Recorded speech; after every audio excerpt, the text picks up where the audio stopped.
Hello, I'm Zululix and welcome to another Battlefield 6 video. In today's video, I just want to chill and have a little chat and give you my thoughts on the Battlefield 6 beta. How original, I know. But Battlefield has always been my favorite FPS franchise for most of my life, so I just want to get my opinion out there and hopefully spark a sure-to-be polite discussion in the comments below. But before we get into my thoughts on the beta itself, I just want to give some background on my experience with Battlefield and really my history with the series. But I'm going to keep it brief, so don't worry. Anyways, I started playing the series with Bad Company 2, which absolutely blew my mind. It was one of the first FPSs I played like that. I think up until that point I was mostly just playing like Halo and fighting games. Anyways, I started playing the series with Bad Company 2. From that point onward, I've spent at least 500 to 1,000 hours in every Battlefield up to Battlefield 1. I religiously played Battlefield 3, 4, Hardline, and I started to kind of fall off around the end of Battlefield 1's life cycle. I did play 5 and 2042 on release. I didn't really like the bugginess and the lack of content, but I did return a year or two later and had a good time with those games. Now, with all that out of the way, let's talk about the beta, which I'm going to break down and discuss in a couple different sections because I do want to cover the whole experience. So we're going to break it down into the gameplay, class system, game modes, and maps. But let's start with the most important part, which is, of course, the gameplay. The game feels fantastic. Whether you're firing a shotgun, sniper, SMG, or an assault rifle, the guns look, sound, and feel great. The weapon bloom and the spread that applies to constant fire or movement also feels great. It's realistic where like your bullets deviate, but it's still not bad enough to where you could train yourself to overcome it and land accurate shots while you're moving or just holding down that trigger. The feel of the weapons, I think, is the most important part. I'm not going to talk too much on the balancing, since the numbers can always be tweaked, and it's a lot less work than if the guns didn't feel great. It's a lot more work to get more sounds, new animations, and new models than it is to tweak the damage numbers or fall off percentage. So to me, the feel is more important right now, as balancing can easily be changed later, and honestly, I'm sure by this point they've already adjusted a couple of the balancing things from the point of like the beta ending up until now. And I'm sure they're going to make a lot more changes before the game fully releases in October. The movement is also great. I love the new animations and the movements we have. I love that roadie running is back, and just the fluidity of the movement feels really good.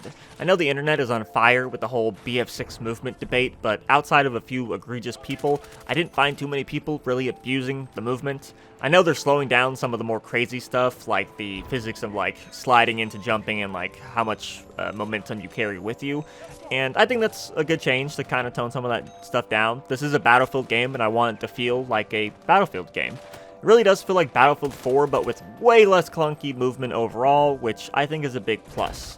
Then, of course, we have the new dragging mechanic to get your buddies out of harm's way and to revive them. And, man, that is just probably my new favorite feature. Out of all the new stuff they're putting into this game, I think that is my favorite feature. You can go for these cool cinematic moments and saves where you're dragging a teammate into cover as tank shells and sniper rounds are flying past your heads, and really bringing back the old, like, only in Battlefield moments that they really went for in games like Battlefield 4. I love the new feature, and I think it's a great addition. Now, only if I can get medics to revive me. As for the classes, I'm glad they're back. I, like many others, wasn't a huge fan of the operator system that was chasing other games like Call of Duty or, for some reason, Overwatch. But classes are back, sorta. The classes do have passives for their assigned weapon types, and of course all the gadgets are themed for the class, but the game is open weapons for the regular queues, which means any class can use any weapon. So if you want to use a shotgun on recon, sure. If you want to use a sniper on support, go for it. So there is a lot of freedom to still play how you want and find your own particular playstyle within each class, but honestly, I'm not the biggest fan. Call me an old head, but I like it when classes are weapon restricted. But thankfully, they thought of that and have included closed weapon playlists, which is a really cool thing that they've added, and I'm sure a lot of us are going to spend a lot of time in those playlists. And it's also just really cool they did that because a lot of other games or companies wouldn't want to split their matchmaking queues between like two different types of stuff. But they did it. So if you want to play with closed weapons, you want that old head experience, you can get it. Other than my little weapon gripe, you have your 4 classes. You got Recon, Support, Assault, and Engineer. And they all work about how you think they do. Recon can spot people extremely well and has the gadgets for it, along with buffs when using sniper rifles. Support is there to give you ammo, health, and revive you when you take a tank shell to the dome, and they get bonuses with LMGs. Assaults, they have anti-infantry gadgets, healing syringes to stay in the fight, and they're proficient with assault rifles. And then finally, we have the Engineer, who comes with buffs when using SMGs, and gadgets geared to healing-friendly armor and blowing up enemy armor. Next up, the game modes. You do have your regular assortment of classic Battlefield game modes like Conquest, Breakthrough, and Rush, along with, I believe, Squad Deathmatch. I didn't play much of the lower population count modes. I'm going to be honest, with the exception of Rush. Most of the returning game modes are pretty unchanged and work how they usually do. In Conquest, you capture flags, and in Breakthrough, you hold or push the line. Rush is the same too. You still arm objectives or protect them, depending on which side you're on, as you're, getting pushed back or, push through the rest of the map. The only thing is, the game mode is now 12v12. It may sound like I'm being really negative here towards Rush, but it's really the only game mode I have an issue with. The other game modes are great and a blast to play, which is why I'm really not focusing on them, is because they're good, they're what you expect, they play how you expect, and they still play well. I'm just kind of disappointed in Rush.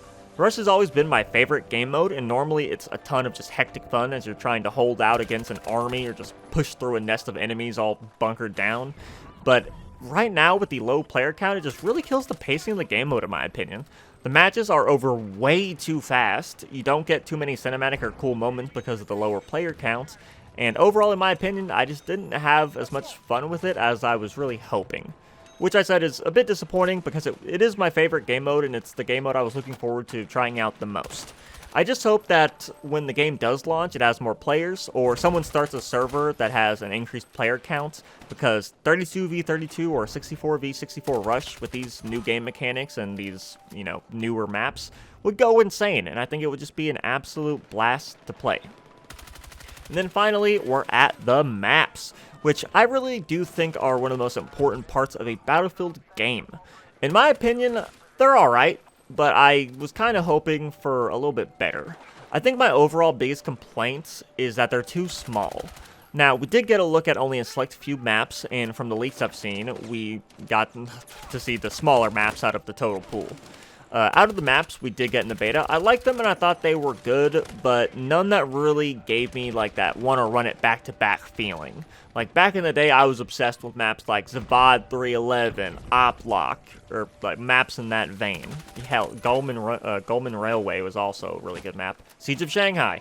Anyways, all those maps made me want to find a 24/7 server of just them, and I just didn't feel that way about any of these maps that were in the beta. I will say, once we have access to all the gadgets for all the classes, my thoughts may change, since some of the gadgets will of course change the way I travel through the map, and how I hold objectives, or which angles I go for, and so on.